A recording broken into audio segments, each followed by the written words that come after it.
नमस्कार। अग्रविजन चैनल में आपका स्वागत और हार्दिक अभिनंदन। आप देख रहे हैं कार्यक्रम स्वदेश, एक ऐसा कार्यक्रम जिसमें हम बात करते हैं भारत की, देश की, भारतीय संस्कृति की, भारतीय परंपराओं की और उन महान विभूतियों की जिन्होंने देश को किया गौरवान्वित।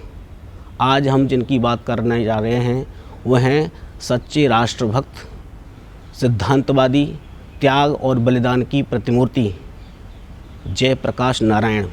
और उनके बारे में और कुछ पूछने के लिए और ज़्यादा जानकारी के लिए हमारे साथ हैं शिक्षाविद, समाज सेवी डॉक्टर नंदकिशोर गर्ग। डॉक्टर साहब नमस्कार।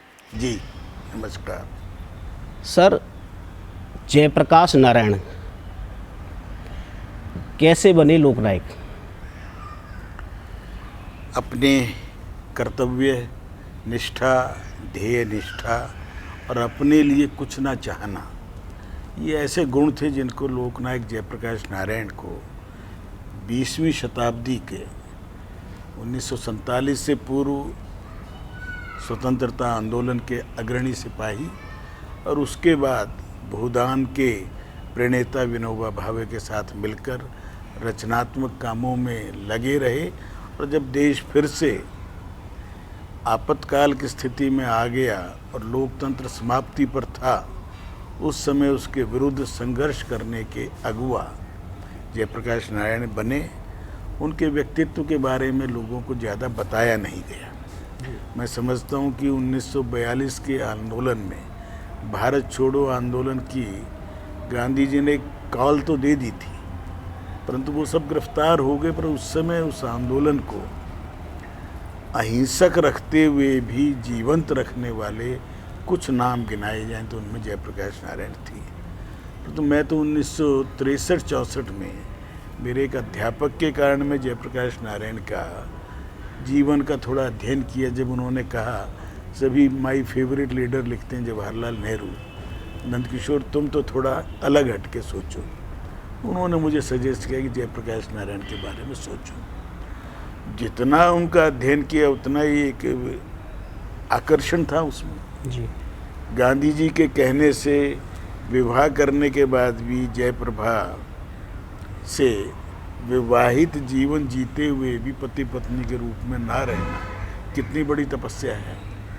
मैं समझता हूँ कि दूसरा उदाहरण आज के समय में हमारे लोकप्रिय प्रधानमंत्री ही मुझे एक दूसरा ध्यान आता है, जो विवाहित भी हैं और फिर भी ब्रह्मचारी हैं, जिस प्रकार से जयप्रकाश नारायण थे। 42 के बाद समाजवादी विचार को आगे रखते थे कांग्रेस में रहते हुए। आज़ादी के बाद नेहरू जी ने उनको एक बार कहा कि आओ मेरे साथ उप प्रधानमंत्री बनकर मिलके काम करें, परंतु उनका नीतिगत मतभेद था नेहरू जी का। नेहरू जी अति विदेशों की तरफ देखने वाले, झांकने वाले और अपनी ही दुनिया में रहने वाले व्यक्तित्व था, पर उनका एक ग्लैमर था। जयप्रकाश नारायण जी ने उल्टा रास्ता चुना। गांधी जी के रास्ते पर चलते हुए विनोबा भावे के साथ गांव-गांव जाना, लोगों से भूमि मांगना, भूमि को लेना और गरीबों में बांटना। अब आज के टाइम में तो ये शायद इसको कोई पढ़ाया भी नहीं जाता। 3 बड़े आंदोलनों से वो जुड़े थे। भूदान आंदोलन में समझता हूँ एक यूनिक था, विश्व में पहली तरफ का था। बड़े बड़े जमींदारों से उनकी ज़मीन लेना, स्वेच्छा से लेना और गांव में बैठकर उसको गरीबों को, भूमिहीनों को बांटना। जय विनोबा भावे के परम शिष्य रहे, परंतु जब उनको लगा 70s में आकर, खासतौर बांग्लादेश की विजय के बाद, इंदिरा जी अपने आप को इनसिक्योर सी मान रही थी और वो लगातार दमनकारी नीतियों पर चल रही थी। तो उस समय छात्रों के आह्वान पर, नानाजी देशमुख के कहने पर और लोगों के कहने से उन्होंने गुजरात आंदोलन और बिहार आंदोलन में नेतृत्व को संभाला, अस्वस्थ होते हुए संभाला और देश को फिर से जो आपातकाल इमरजेंसी लगी थी उससे मुक्त दिलाकर जनता पार्टी का शासन दिलाने का एक महत्वपूर्ण काम किया। संविधान में जो संशोधन कर दिए गए थे उन सबको ठीक किया और वो निश्चित तौर पर 47 के बाद के जैसा महात्मा गांधी जी का रोल था जी। वैसा रोल उनका रहा। परंतु दुर्भाग्य इस देश का व्यक्तिगत महत्वाकांक्षाओं के कारण मुरारजी भाई, चरण सिंह, जगजीवन राम, तीनों बड़े नेताओं के मतभेद हुए और भारतीय जनसंघ जिसने बिना शर्त सम्मिलित हुए थे, मैं उस आंदोलन में भी था, मैं उस कार्यक्रम में भी था और 77 के बाद का दृश्य भी मेरा, मैं साक्षी हूँ जब राजघाट पर लोगों ने किस प्रकार से विश्वास प्रकट किया था और इतना बड़ा हजूम जिस दिन मुरारजी भाई ने शपथ ली थी। परंतु दुर्भाग्य था इस देश का और जयप्रकाश नारायण एक टूटे हुए मन से इस दुनिया से विदा हुए। संपूर्ण क्रांति उन्होंने की, वो क्या थी? मैं एक संपूर्ण क्रांति एक गीत का मुखड़ा है रामधारी सिंह दिनकर का जी। उसके अंदर की जनता आती है, सिंहासन छोड़ो कि जनता आती है, उसी से जुड़कर, क्योंकि उस आंदोलन में मैं सम्मिलित था कि संपूर्ण क्रांति में उसका यह था कि ऑल राउंड सब चीज़ें जो अंग्रेज़ों ने हमारे ऊपर थोपी हुई थी आज़ादी के 30 साल बाद, उस समय 30 साल के बाद भी हम अपने आप को केवल झंडा बदलने के अलावा कुछ ज़्यादा बदल नहीं पाए थे। तो उनका क्या था कि सबको रोज़गार मिले, हर खेत को पानी मिले, सबको शिक्षा स्वास्थ्य मिले, जो आजकल मिल रही है पिछले 8-10 साल में। उस समय ये सपने थे और इंदिरा जी केवल प्रिवी पर्स बंद करके, बैंकों का राष्ट्रीयकरण करके, गरीबी हटाओ का नारा देकर एक अपना काम इस होती पूरा हो गया, परंतु रोटी, पेट को रोटी चाहिए। तो उन्होंने कहा नहीं, अब एक संपूर्ण क्रांति की ज़रूरत है कि व्यवस्था परिवर्तन की ज़रूरत है। उन्होंने शिक्षा पे बड़ा जोर दिया। तो उस व्यवस्था परिवर्तन में सबसे ज़रूरी शिक्षा है जी। आज भी जो नई शिक्षा राष्ट्रीय नीति लागू हुई है 2020, इसमें अब परिवर्तन आने में भी 10 साल लगेंगे, परंतु हमने तो मैकाले के उस तंत्र को, उसी के बनाए हुए कानून, यूथ फॉर डेमोक्रेसी पर उन्होंने बड़ा जोर दिया। यूथ को ही, तो यूथ का ही आंदोलन शुरू हुआ ना। गुजरात आंदोलन छोटी सी बात पे शुरू हुआ था कि मैस के रेट क्यों बढ़े। बिहार आंदोलन शुरू हुआ, वो भी छोटी छोटी बातों, परंतु मुख्य क्या था कि बांग्लादेश के बाद महंगाई बड़ी तेज़ी से बढ़ी। महंगाई बढ़ने के कारण असंतोष बढ़ा लोगों में और परिवर्तन, लोगों को जो सपने दिखाए थे, शहीद भगत सिंह, राजगुरु, सुखदेव, सबने क्या सोचा था कि देश आज़ाद होगा तो ये होगा। गांधी जी की भी सब इच्छाएं धरी रह गई और एक किस्म से इस देश को दिग्भ्रमित हो गया। तो जयप्रकाश नारायण जी ने कहा कि हम सब मिलकर एक नया भारत बनाएंगे। तो नया भारत बनाने के लिए उन्होंने ये जो संपूर्ण क्रांति, उसमें बड़े आयाम थे, परंतु आयाम वो भी जिनको पूरा करना था वो आपस में ही लड़ मरे। 80 में फिर इंदिरा जी आ गई, तो स्क्वायर वन। इस देश में परिवर्तन करने की चाहत बहुत लोगों की रही। परिवर्तन के नाम पर ही, व्यवस्था परिवर्तन के नाम पे अन्ना हजारे आंदोलन चला, जिसके प्रोडक्ट निकले केजरीवाल जो महाभ्रष्टतम सिद्ध हो गए, सारे जेल में जा रहे हैं बारी बारी। तो परिवर्तन करना आसान नहीं है, अपने पे संयम रखकर आगे बढ़ना है। वो केवल और केवल आज के युग में पूरे विश्व में एकमात्र नेता है जो लोकतांत्रिक तरीके से चलते हुए गरीब का, अभावग्रस्त को शिक्षा देना, स्वास्थ्य देना, मकान देना, बिजली देना, आजकल ब्रॉडबैंड और ये सारी चीज़ें देना, ये सब हर घर में पानी पहुंचाना, ये सब सपने थे। वो सपने आज कोई 80%, कोई 90% पूरे हुए हैं। 15-20 करोड़ लोग गरीबी की रेखा से ऊपर उठे हैं। यही जयप्रकाश जी चाहते थे। उसी आंदोलन में नरेंद्र मोदी जी भी जुड़े थे। उसी आंदोलन के बराबर के सहयोगी अटल जी, अडवाणी जी और बाकी मुरली मनोहर जोशी थे। तो जयप्रकाश नारायण को गांधीवादियों ने ठुकरा दिया, समाजवादियों ने समाजवाद का नाम लेके परिवारवाद का पोषण किया, चाहे लालू हो, मुलायम हो, परंतु एक्चुअल में सर्वधर्म समभाव और सबको जाति विहीन समाज बनाना और भारत में रहने वाले को सबको एक भाव से देखना, सभी पार्टियों को एक करने का श्रेय भी था उनका। बहुत बड़ा श्रेय था। परंतु कितने निराश हुए जब भारत रत्न दे दिया आपने, जब 1990 में आके 10 साल बाद। वो डिजर्व करते थे 1960 के आसपास जी। उनका जो जितना उनमें पोटेंशियल था वो यदि कहीं ढंग से इस्तेमाल हो जाता तो भारत बदलता। परंतु श्रेय किसको मिलना था? उन्हीं के आंदोलन से निकले हुए नरेंद्र मोदी जैसे लोग, हमारे जैसे लोगों ने अपना, जहाँ भैरव सिंह शेखावत ने जो अंत्योदय की बात की, तो गांधी के सिद्धांत, जयप्रकाश के सिद्धांत, विनोबा भावे को तो कोई आज की पीढ़ी शायद 1000 में से एक से पूछो नहीं बता पाएगा।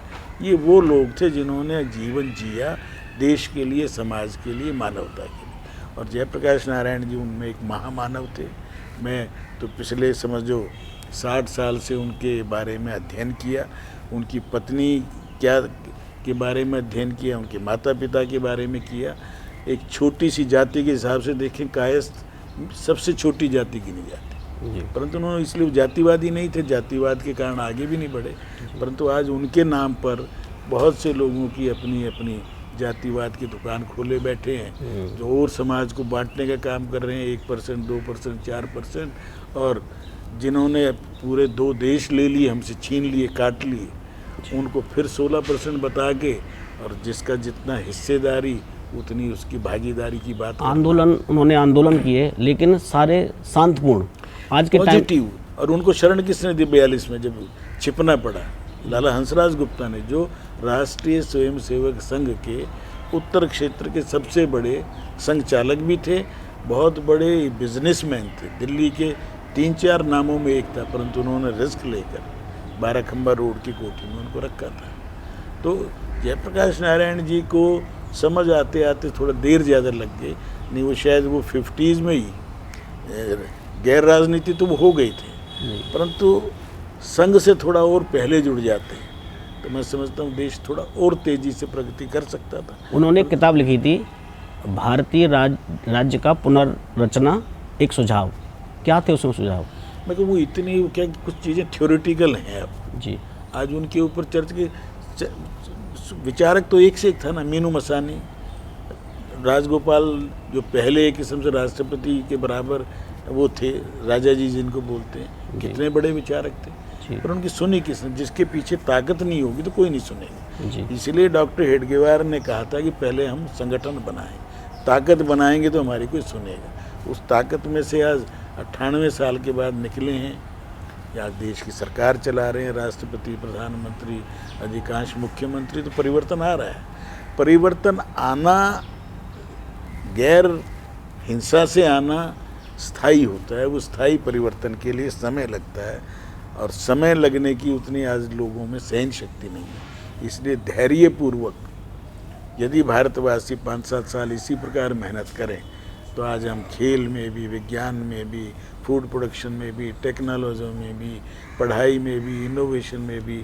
आर्थिक जगत में भी, विश्व के जितनी बड़ी कंपनी हैं उनके अधिकांश के CEO भारतीय हैं।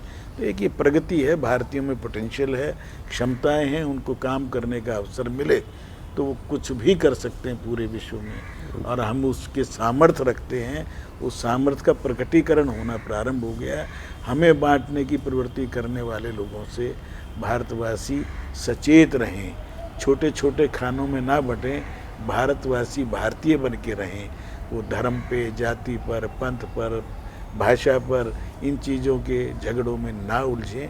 तो जयप्रकाश नारायण जी को सच्ची श्रद्धांजलि होगी, और उनके ही समकक्ष डॉक्टर राम मनोहर लोहिया भी रहे हैं, उनका भी जन्मदिन है, और वो भी लगभग इसी विचार को लेके जिए, परंतु उनका नाम लेके आज जीने वाले लोग उनसे उल्टा चल रहे हैं। उनसे सावधान रहें, भारत को एक समझें, भारत के लिए जिएं, और भारत को आगे बढ़ाने में सहायक हों। तो महापुरुषों के सपनों को साकार करने का इससे बड़ी श्रद्धांजलि कोई नहीं हो सकती। जब हम बात करते हैं शिक्षा की, तो एक शिक्षा में नया दीपक जलाया था नानाजी देशमुख जी ने। उन्होंने सरस्वती बाल मंदिर बनाए, और आज उनकी कम से कम 3000 से ज़्यादा शाखाएं हैं। शिक्षा को परिवर्तन, बच्चों में शिक्षा संस्कार वाली आनी चाहिए, उनके लिए 2 शब्द। शिक्षा और संस्कार, बिना संस्कार के शिक्षा कुछ नहीं जी।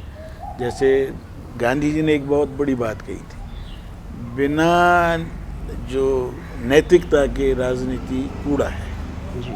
और नैतिकता आती है धर्म से। और धर्म क्या है? जो अच्छे बुरे में पहचान बताते हैं, जो हमें धारण करना चाहिए वो धर्म है जी। तो सत्य शाश्वत नियम है 10-12 जिनको मानना चाहिए। तो शिक्षा के अंदर नैतिकता आएगी, मानवता आएगी, संस्कार आएंगे तो निश्चित तौर पर वो परिवर्तनशील होगी। और वही एक छोटा सा दीपक गोरखपुर में शिशु मंदिर के रूप में शुरू हुआ था। हम मैकाले की शिक्षा से मुक्त होने के लिए हमें 70 साल से ज़्यादा लग गए। कई आयोग बने, राधा कृष्ण आयोग, कोठारी आयोग, यशपाल आयोग, परंतु अब जाकर और इसके भी अभी फल आएंगे। जैसे अभी मैं अखबार पढ़ रहा था 8वीं तक की पुस्तकें दिसंबर तक अब तैयार होंगी जी तैयार होंगी तो अगले साल से लागू होंगी। जी तो इनके फ्रूट आने में भी पेड़, आज आम का पेड़ लगाओगे आप तो 5-7 साल लगते हैं। जी इस नई शिक्षा नीति संस्कारवान, क्षमतावान, स्किल देने वाली, हाथ को आना चाहिए, दिमाग और दिल जी और हाथ तीनों के एक सामंजस्य चाहिए, वो इस शिक्षा नीति के माध्यम से मैं समझता हूँ, जिसके प्रतिफल 2030 तक आ जाएंगे। और वही हमारा टारगेट है कि विश्व की ऊपर की 3 इकॉनमी में हम आ जाएं। उसके लिए आज हम 5वें पे आए हैं 10वीं से, जी जी तो उसके लिए फिर वही आवश्यक है कि स्किल, हमें हमारे केवल दिमाग नहीं, दिल भी चाहिए और उसके हाथ भी चाहिए। जी जी हाथ को भी उतना ही, श्रम को भी उतना ही मान सम्मान मिले, वो इस शिक्षा नीति के माध्यम से आएगा। एक अच्छा समाज बने उसके लिए अच्छी शिक्षा आवश्यक है। और उन कानून भी मैकाले के ही हैं जी जिनको परिवर्तन के लिए भी 1860 से चल रहे हैं। चलो 122-23 साल बाद हम बदलने का प्रारूप तैयार हुआ, वो भी 3 कानून का। जी बहुत स्लो स्पीड रही है हमारी, अब इसको एक्सेलरेट करना पड़ेगा, इससे गति बढ़ानी पड़ेगी और गतिशीलता से ही सब चीज़ों को तुरंत जो करने की ज़रूरत है। वो निराशा का भाव, आज भी मैं चीफ जस्टिस को पढ़ रहा था, हर काम सुप्रीम कोर्ट कैसे करेगा, हर सुधार के लिए आप हमारे पास क्यों आ रहे हैं, ये निराशा है और सच्चाई भी है। जो काम जिस लेवल पे हो, गांव का काम गांव में होना चाहिए ना। जी जी तो ग्राम सरकार, ग्राम स्वराज्य, यही जयप्रकाश नारायण जी कहते रहे, यही गांधी जी कहते रहे, जी। यही विनोबा भावे कहते रहे, और यही आज हम सब कह रहे हैं। और कहने से नहीं चलेगा, अब करने से होगा। और करने के लिए कर्मठता चाहिए, निष्ठा चाहिए और लोगों में धैर्य चाहिए। बहुत धन्यवाद बहुत सर, धन्यवाद। बहुत बहुत धन्यवाद सर मैं आपका। अपनी श्रद्धांजलि महापुरुष के प्रति फिर से प्रकट करता हूँ, पेश करता हूँ। धन्यवाद। गति चाहिए, हमें सिद्धांतिक बनना है, हमें विकास चाहिए, तो हमें युवा शक्ति को आगे आना चाहिए। ऐसे ही और एक नए व्यक्तित्व के साथ फिर हम हाजिर होंगे। तब तक के लिए हमें इजाज़त। हमारे चैनल को अभी तक अगर आपने सब्सक्राइब नहीं किया है तो सब्सक्राइब कीजिए और लाइक कीजिए। धन्यवाद।